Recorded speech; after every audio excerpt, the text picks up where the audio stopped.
please help me with my business, and I don't know what to do, and how should I do this? And you tell them what to do, and they don't do it because they don't have the need or urgency. You know, they've got husbands that take care of them. They're living in a really nice house. They've got a comfortable life.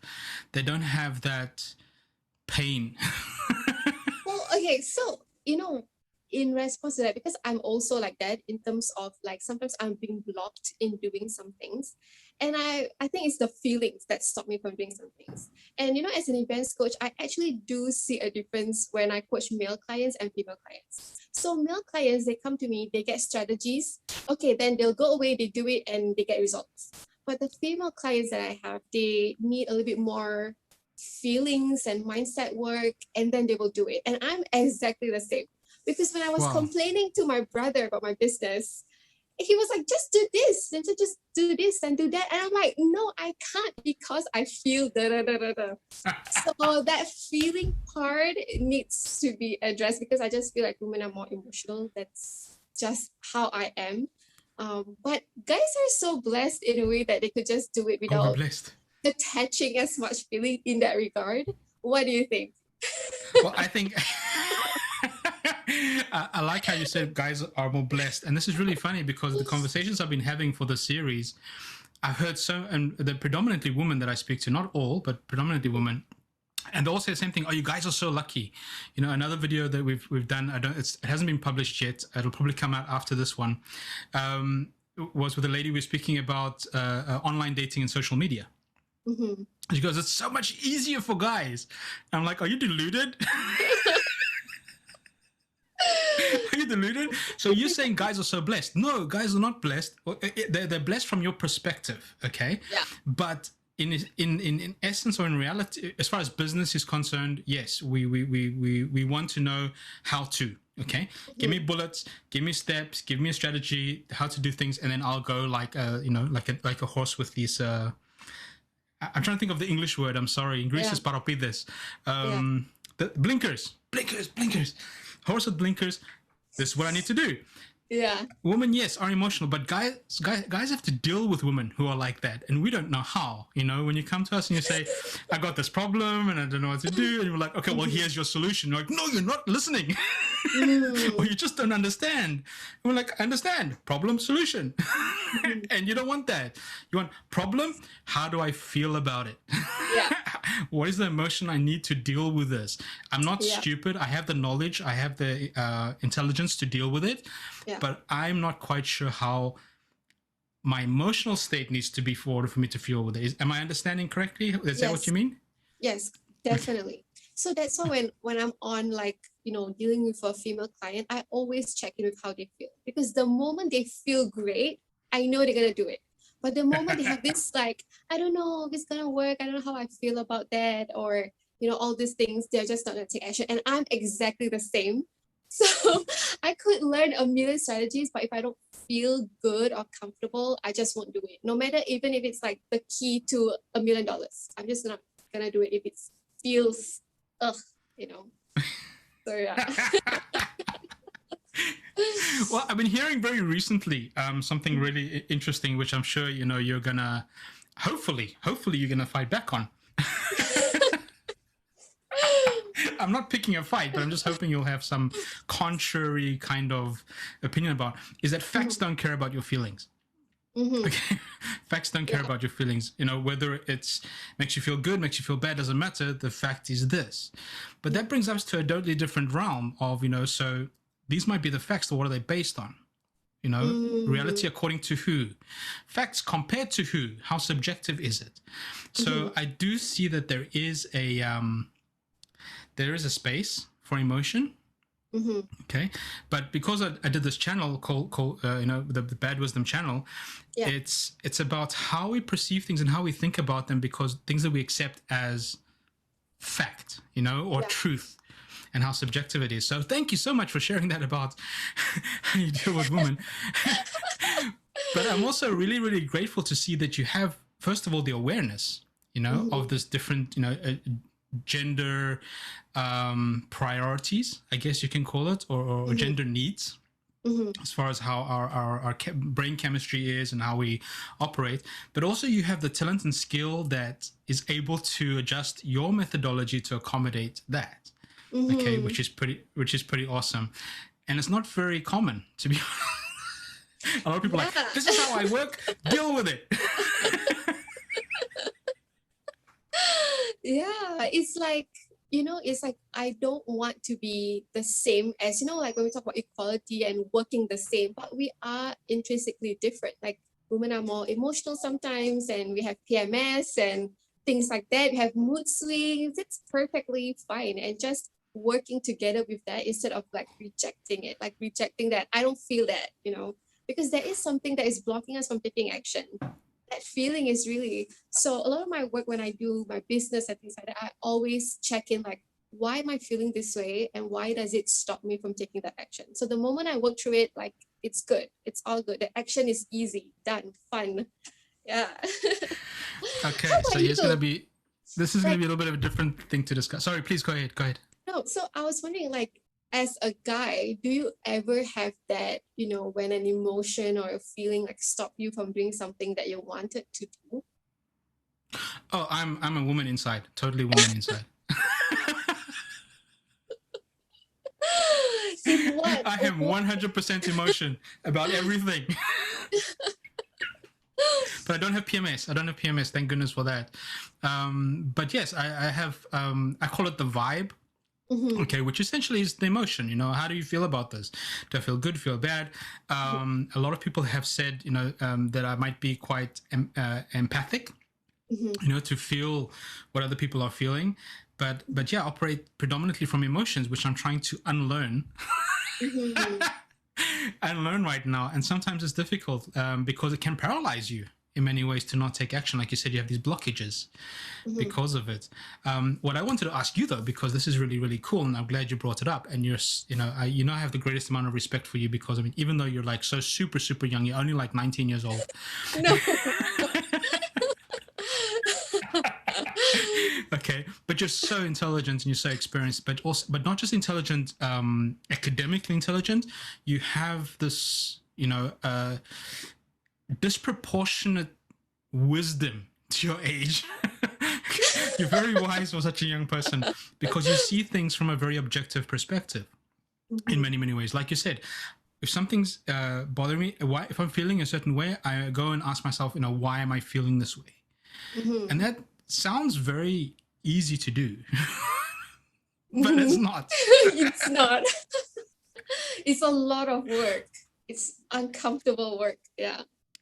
I love that, uncomfortable work, and it is. And our driving forces are to avoid pain and gain pleasure. So being uncomfortable is something we know in a space we don't really necessarily want to be in. So if you don't mind just sharing us, like I said, you're so young, so we can't say like, oh, you've had years to work through this. 29. You're a child. Almost 30. You're a child. You're not like you're 50 and said, well, when I got to 45, then, I started looking internally and blah, blah, blah. You're still very, very young. Most other people your age are just caring about, going out drinking, having coffee or whatever. Fashion, fun. go shopping. Yeah, I love that. I should do and that's more the of that. predominance. Yeah. You do more of that now. Yeah, I should do more of that. I'm a bit boring. Not at all. Don't worry, when the time comes where you'll be able to do that and sit back and chill, everybody else will be running around trying to make something of their lives. Like, I waited so long, and here's Rashida chilling out. But I love that. I do want to touch on there for a second, because it's one of the things obviously I struggle with as well. Okay, like, why am I feeling this way? An immediate response is to blame something. Something or someone. Okay, I'm feeling this way because they did this and now I'm pissed off, and blah, blah, or they are just so good at everything that they do and I will never be like that. So it's this either self-deprecating, like not thinking you're good enough, or you don't compare, or you cannot measure up to what's necessary, or that somebody, the victim mentality, somebody, something, economy, brain, whatever has done this. But how would you find that? How would you find, why am I feeling this way? So what would be like So this is my guy part coming out now. What are the steps? So like I feel that so much. And I think one of the feelings that we don't really talk about in public is like feeling of jealousy, right? So I was scrolling on Instagram, and I came across this lady. She was an events expert. She did like mind belly events, huge events. And I look at her and I was like, so jealous. I was like, oh my God, you're gorgeous. You're so great what you do. And I want to be like you and I want to have your results. And in that moment, obviously I forgot how amazing I am, or like my events. I did pretty cool events with Boston and things like that, charity events, $0 events. This is me trying to remind myself I'm great. And then, like knowing that I'm jealous, and my favorite go-to tool is EFT, the emotional freedom technique. So the moment I go in and do the tapping, a memory came up of how, my father, which I love, who I love, in many ways always make me feel like there's always somebody else who's better and somebody else who had great grades and somebody else who's prettier and more amazing.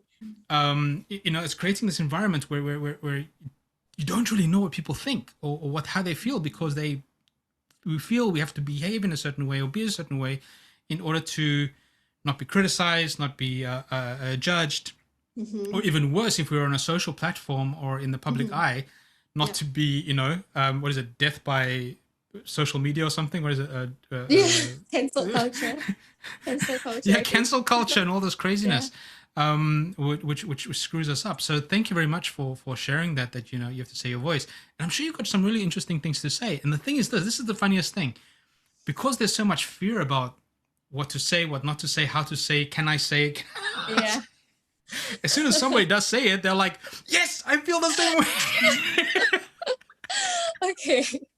So you're a pioneer. No. So, I think that for some of us, I don't know, maybe it's a cultural thing because, in Asia household, like my household, there are moments where it's not safe to say certain thoughts or, certain things. And also as a kid, I am very insensitive. Like I have no tact whatsoever. So I was the kid that asked my auntie, like, auntie, why is my another auntie so fat? Like, why is she fat? Like I was a primary school student and I didn't know that question is going to hurt somebody's feelings. So I asked super nonsensical questions like that. Like, why is that? Why is that? Why is, religion like that? And it's like, no, you shouldn't ask that. So,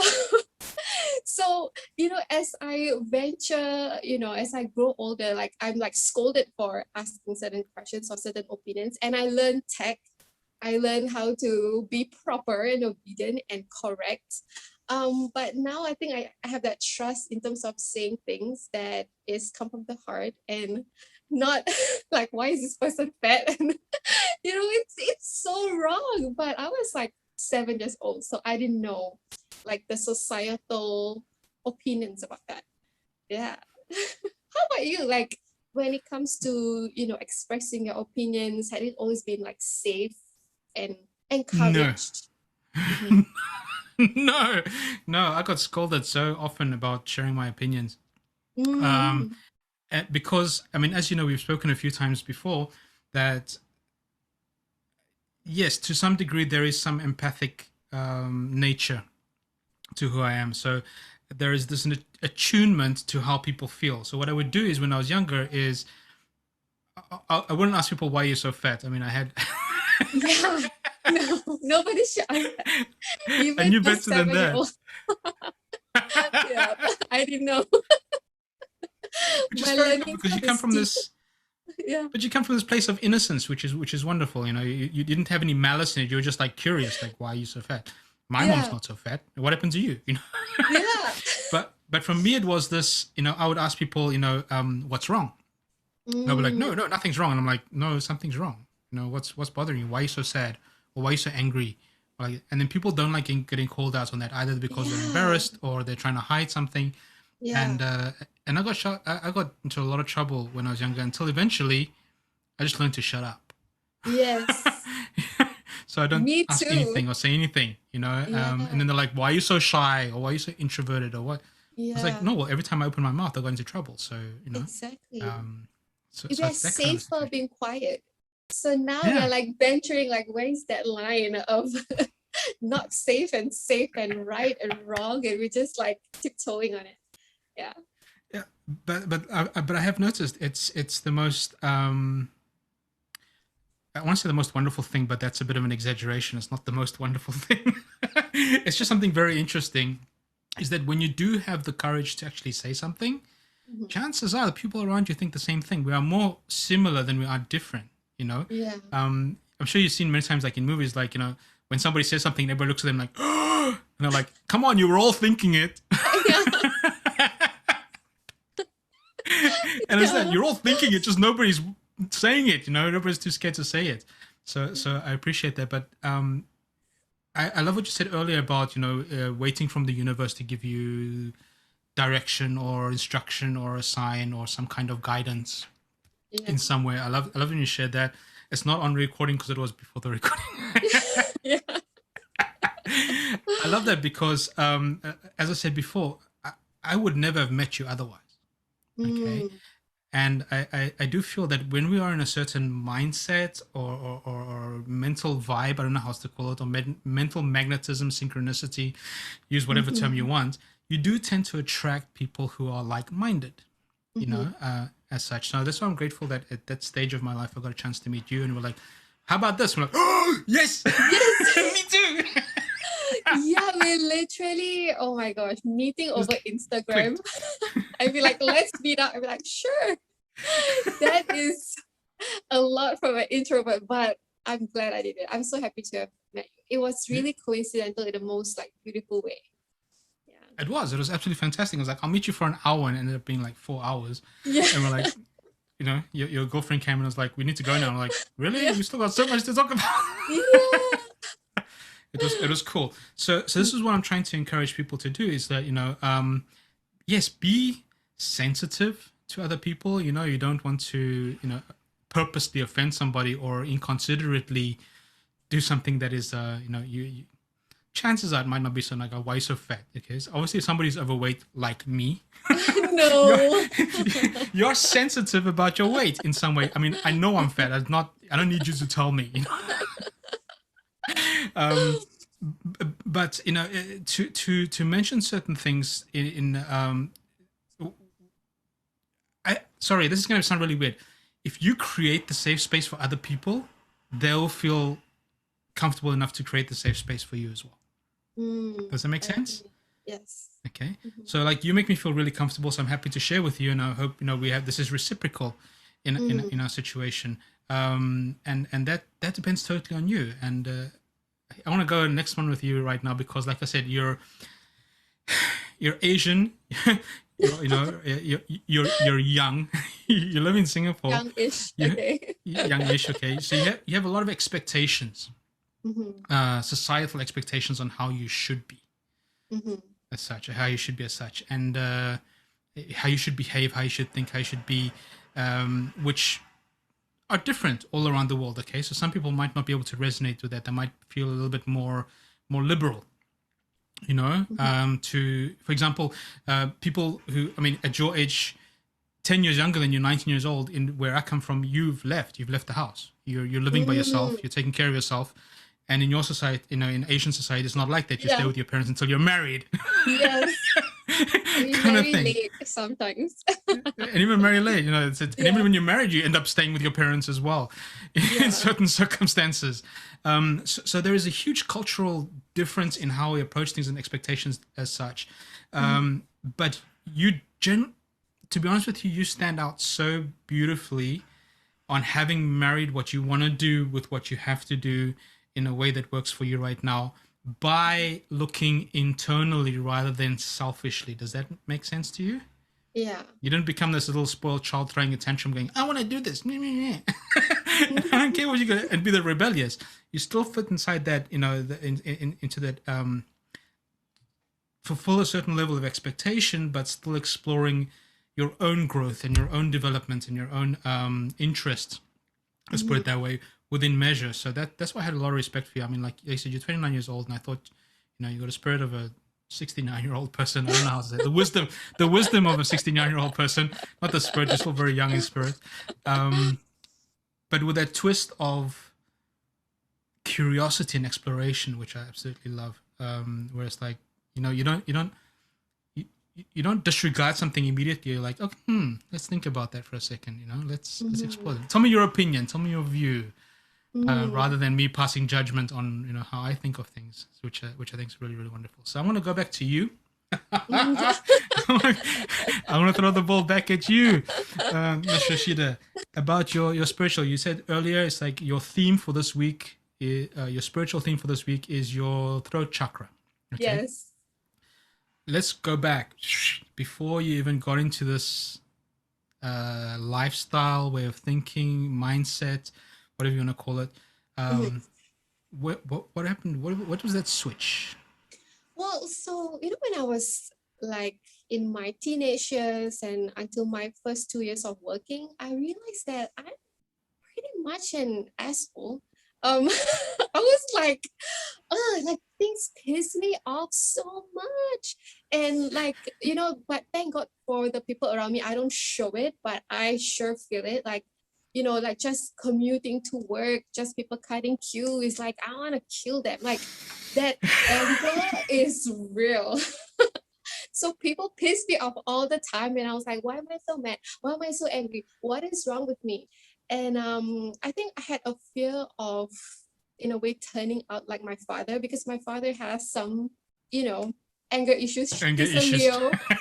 he's a fire sign, and I was like, I really don't want to be like that. Like he's a great father still, but I don't want to be like that. So I think there's a part of me that don't like myself. And there's a part of me that feels like, what? Can I be happier? Can I be better? Can I be more fulfilled? And so that's really took me into a journey of life coaching in terms of me really looking at myself and the things that I don't like about myself, my ego, my anger, my shadow, my shittiness. Why am I an asshole? Why am I so angry? And I had a history of being really good at suppressing my emotions. So I'm not the kind who would expressly show that I'm happy, or expression show that I'm angry. So all my feelings are muted. And so I can't really enjoy life in its fullest expression until I did that life coaching, and it really is a big switch. So instead of being in my head all the time of what I think will make me happy, my heart actually have all the answers. And as much as I really don't like to look into my heart for answers and ignore my head, because my head makes sense, my heart don't. My head said this job and this direction, it makes so much sense. My heart goes for, do this, all the fluff stuff, do this event for fun. And, so that's where the journey of like healing came for me. Yeah. So how about you? Tell us about, the moment that you start to be like, hey, healing, because a lot of people have their own journey of going into the world of woo and healing and spirituality. What's your story? Okay, a little bit different to yours. little bit different to yours. It was a long time ago. It was a very long time ago. I was like 12, I think. 12 years old. In your case, it was like a few years. For me, it was a lifetime ago. But I remember it like it was yesterday. So when I was very young, I used to do a lot of crazy things, like very dangerous things. We used to do a lot of free diving into caves, riding motorcycles in the mountains, things like. Because it was a village that I grew up in. So the rules are very very few rules. Wow, that's amazing. It was cool. It was cool. So, but one night when I was trying to sleep, my brain started thinking about different scenarios about what would happen. So one of the scenarios was, what if I was riding my motorcycle through the mountain road and I came around a corner, because mountain roads are a bit hazardous, and then maybe there was a truck or something parked on the side and I didn't see it, and I slammed into it and I died. Okay. And then this is kind of like halfway between being awake and being sleeping. So it's in that stage where your mind kind of just drifts into various things without any conscious effort. And I started thinking, will it be like a movie where I'm like lying on the ground and my spirit starts rising up, and you can look down on yourself, and and telling people, "Hey, I'm still here," but nobody can hear you because your body's. Have you seen these movies where have this scenario? Yeah. But what happened after that was really, really scary. Is that after that situation, I ended up in a very dark black place. It was like this void of nothingness. It was just black everywhere. There's no floor, no ceiling, no sound. You can scream and nobody can hear you. There's just nothing there. And as a 12-year-old kid, that's like super, super scary. Yeah. It's just super, super scary. And how my brain was working at the time was like, when we die, do we stop existing? Okay. But it's impossible for my mind to comprehend the fact that we cease to exist, because after so many years, now I was 12 years old, but I was thinking about people who are like 50 or 60, or 70, 80.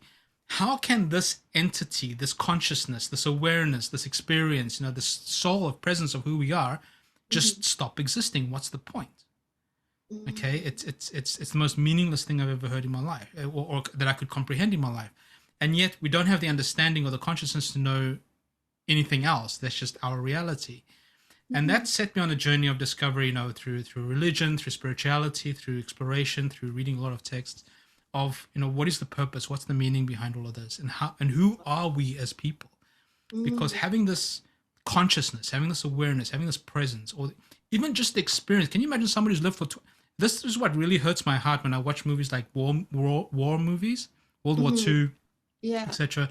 And I see the people coming to the beach and getting mowed down by machine guns all over the place. And I'm thinking, each one of those people has had at least 20 years of life that they've had growing up, having friends, going to school with their parents, holidays, Christmas, all these kind of experiences, wonderful thing. And then their life is extinguished in a second.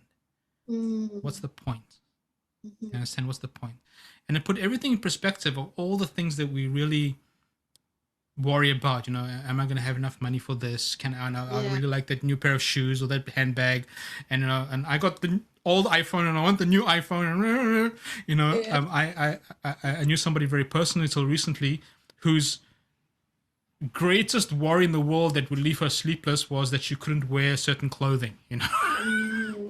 I'm like, are you freaking serious with me right now? That's it.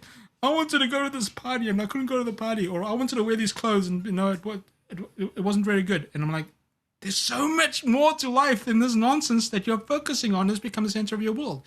Anyway, so that was my beginning of exploration, is like, if we are alive, does it grasp anybody's attention of being alive? Which means you're operating, you can operate or you can function without, being attached to something. It's like you're independent. You're an entity by yourself that has a consciousness. Consciousness is like the most bewildering thing I've ever heard in my life. What is consciousness? Biologically, you can tell people, but it doesn't. You can create something biologically. It doesn't mean it's going to work. So the consciousness and spirit was the thing that really, really blew my mind. And when we start exploring, you're very well aware of this, is that we all feel that there is something missing in our lives. Okay, this can't be it. This can't be everything. Yes. That they're in right now. So what spirituality has come with is like, okay, you know what? You're part of something bigger. We're all connected. Okay, and what's missing is that you're not aware of this connection with other people with other people or other things in the universe, because everything, and science has said, we're all made up of atoms, we all come from the same place, etc., trying to explain this.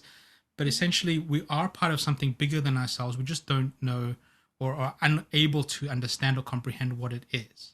But that, because we don't know what it is, doesn't mean we should stop exploring to find out what it is. So that's a very long answer to a very short question, I'm sorry to say, but that's where mine started.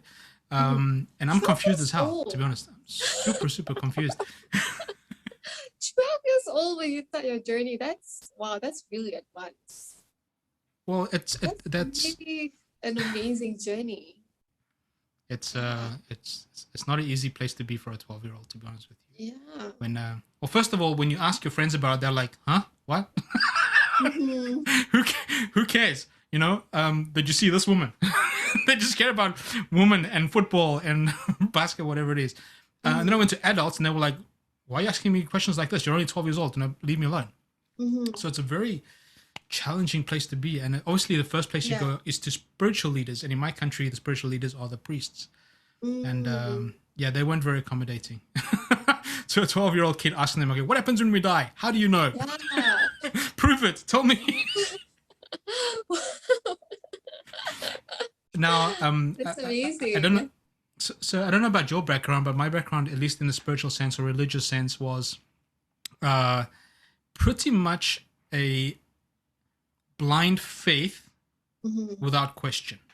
Okay. We are the spiritual leaders. You just believe what we tell you, and that's it. That's your job. Okay. If you start asking questions, it means you have doubts. You don't believe. Therefore, there's something wrong with you. So I don't know if you come from the same place, because you said earlier you're asking people, why is religion like this and why is it like that? And I would ask these questions, but get shot down by saying, there's something wrong with you. For asking these questions. You don't really believe. You're trying to catch us. You've been tainted by evil. Yeah. Kind of thing. But I believe this curiosity is what's missing in the world today, is because we've become so conditioned, conditioned or indoctrinated into the program that the world has given us of, like you said before, go to school, go to work, come home, take care of family, and becomes this monotonous, repetitive thing in a direction that might not be, like you said previously, your actual purpose. You're just following the program. And that's why I love it. So I said, I wish when I was your age, I had the guts to do what you do. I really, really do. It's crazy. I tried to do a little bit of it, and I got my butt kicked. I was like, okay, I'll behave, and be normal again. And this is what I wanted to speak to you about. I wanted you to be on here to encourage other people, but not go in the total opposite direction. People are like, I want to be free and independent, and I want to go do crazy shit. Like, no, have some sense. I'm so grateful because my mom is an Aries, so I'm like, I love astrology. I'm an Aries. Yeah, so Aries is like all about freedom and exploration, and my mom is like, I could feel that when she's young, she's the cool kid, because even though she's like 50 plus, she's still like the coolest person ever. She have all the latest things, she know all the latest trends, and she's the one who's updating me about what's cool now. So having a mom like that really allowed me to have so much freedom. Like, she never tell me what school to go to, what course to take, any of that, like what job to take. She's always like allowing me to be free. And so I'm so grateful to have that kind of parenting. Like, I don't have curfews. I got nowhere to go. So yeah, I'm grateful for having that freedom to explore, having that, heart and soul. That's cool. And thank you for a shout out to Aries. I really appreciate that. We're so underappreciated for being anal about certain things or being too aloof. So that's awesome. Cool. I gotta meet your mom. You gotta get on so well. Yeah. We're the cool kids. Yeah, okay. Yeah, they are really. It's amazing. Like, now she was like out fishing, and she's always like taking up courses. She just took like a swimming class last year. She, when Apple just came out, the MacBook, she went to a MacBook computer class. Like, she's so cool. That's awesome. That's absolutely awesome. Thank you.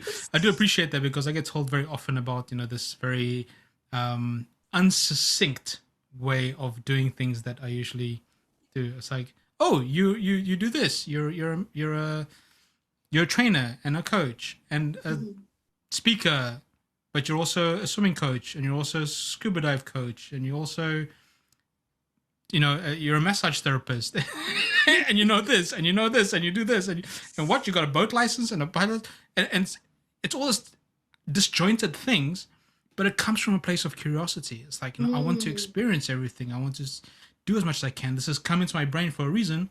Yeah. Let me act on it. As long as it doesn't harm anybody else, or I don't put myself in any danger or anybody else in any danger, the opportunity is there. Why not take it? But it also, I don't know if your mom feels this way. You can be the cool kid. Now, being the cool kid is not always the coolest thing in the world. Why? Tell me. I'll tell you why. This is a long conversation I didn't expect. Okay.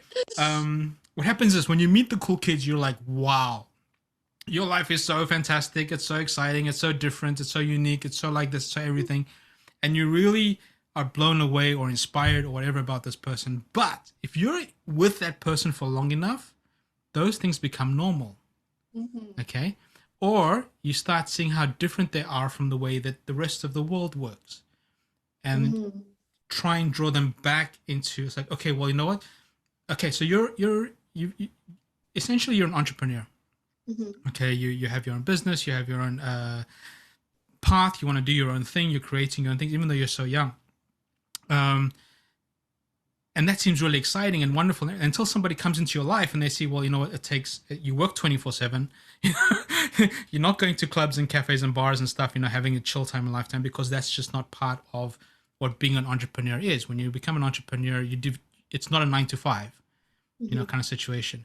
And although it's very exciting and wonderful and inspirational to begin with, after a while, people say, well, why don't you get a real job, so you Mm-hmm. can fit into this box with the rest of us, and that's where things break down, because even though we do like to explore things and do things differently, we're still human beings and we've got feelings, Mm-hmm.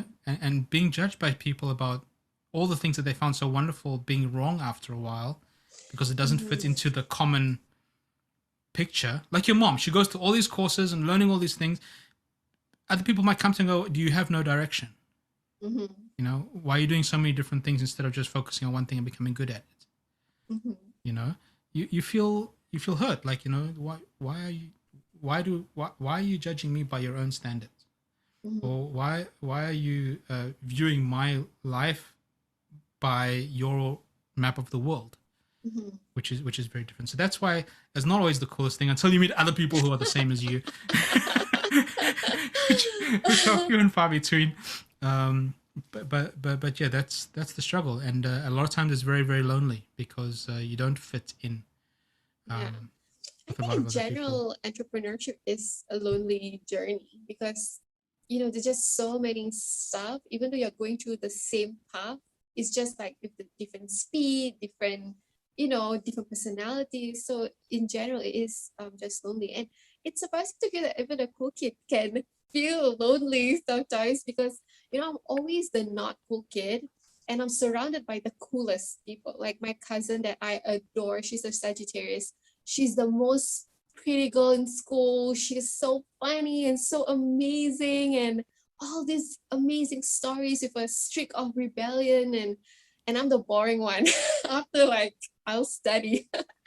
And I always look at that and be like, I wish I'd have more friends and I wish I'm cooler.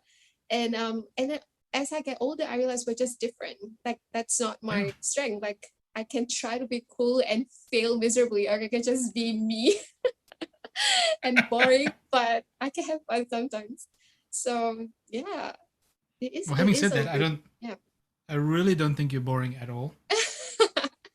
I try to work I, on re- it. I really don't think you're boring. Quite the opposite, to be honest with you. And yes, I've met a lot of people that are like that. That are, the popular kids in school. That are the prettiest or the more handsome, and they get all this attention. Yeah. Um, I I kind of feel bad for them, to be honest with you, because those things are very short lived. Mhm. In many, many ways. And if you're in that spotlight, you have a lot of expectations to be a certain way. So the moment you stop being that way, you're Mhm. immediately judged for it. Mhm. In some way. So, for example, your cousin who's so pretty, prettiest girl in Yeah. school, etc. She's still If gorgeous. if No, she's amazing. well, I'm Yeah. quite sure she's still young, but at some point, our physical appearance will start getting lesser. Mhm. There's going to be somebody younger. There's somebody prettier. And if that is, if it, now it's not, doesn't apply to everybody. Obviously, this. It's a very personal thing. Everybody's very different. There are people who really don't care less, but there are folks who, if they are very attractive and they get a lot of attention because they're attractive, their whole self worth is tied to their looks.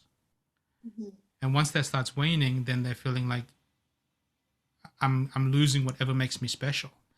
And people like yourself are a little bit different. You say, well, I might not be the prettiest girl, which is your opinion, by the way. I don't agree with it.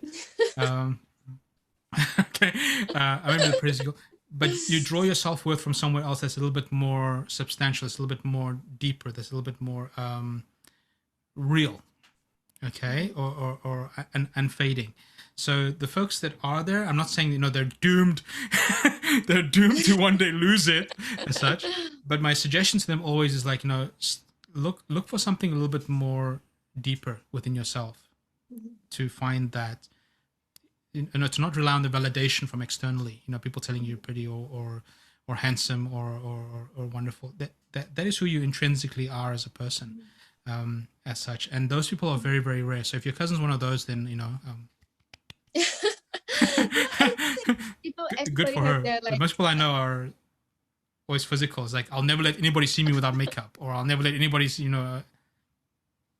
It's I feel very sad that's so it's so funny because my cousin, I think everybody have that special card, you know, like some people have a special card for being, you know, interesting. Some people have a special card for being smart, fun. Sometimes I'm the special attractive. What, sorry? A special card. Yeah, like everybody have that thing that is special about them in different ways. So sometimes it's looks, or sometimes it's intelligence, you know, sometimes it's personality. And you know, when I was younger, before I introduced the world of makeup, I definitely am that girl that's like, I want to be good looking, I want to, you know, be attractive, and then I learned makeup, and that's normal. Yeah, so that is, and that was definitely one of the times is me being that girl who don't want people to see me without makeup, because then I'm like less attractive. And when I was going out to the world, I do feel, in my opinion, there is a difference in treatment. There is a difference in the conversation. And so before, like me, you know, knowing makeup and things like that, I could just keep quiet in a group setting and be ignored. And then when I'm wearing great makeup, great hair, great dress, you know, I can be in a group setting and keep quiet, and people will come to me and either strike a conversation with me or ask me what is my opinion. And suddenly I have a little bit more attention, even without asking for it. So, so to people who that's your secret. So you know, society works in certain ways, and it's either you want to play the game and be okay with it, or not play the game and be fine with it. You know, it's just up to you how you want to make the rules, or know what you feel better, and things like that. So yeah. No, I completely agree with you. Everybody's like it. Nobody wants to be unattractive. Okay, Yeah. I don't think that's the goal of anybody in the world. Everybody will do whatever they can to be attractive. I don't know how else to put it. To be attractive. What I'm trying to say is that if people say to me, okay, what do you think of Rashida? And all I can say is like, oh, she's so pretty. There's nothing more substantial there to that you share, or that you've left with people, or that has made an impression as such. And like I'm saying, if it's like, you know, speak to Rashida, oh, she's absolutely incredible. She's, you know, she's so intelligent, ambitious, experienced, knowledgeable, wise. What those are more substantial things. Those are things that don't fade. You know, those are things that don't get tarnished or finished. So I'm not saying it's bad to be attractive in any way whatsoever. Yeah. If that is the soul or the core of your identity or validation from the rest of the world, that's when I feel bad. It's like, you know, you need to work on something else. You know, because you get very attractive people who, like you said, are assholes. Yeah. Know? But they still get attention. They still got people hanging around them. They still become popular. You know, you've seen in the movies before, in the American especially, you know, the athlete or the cheerleader or something who's so pretty, but he's a complete bitch.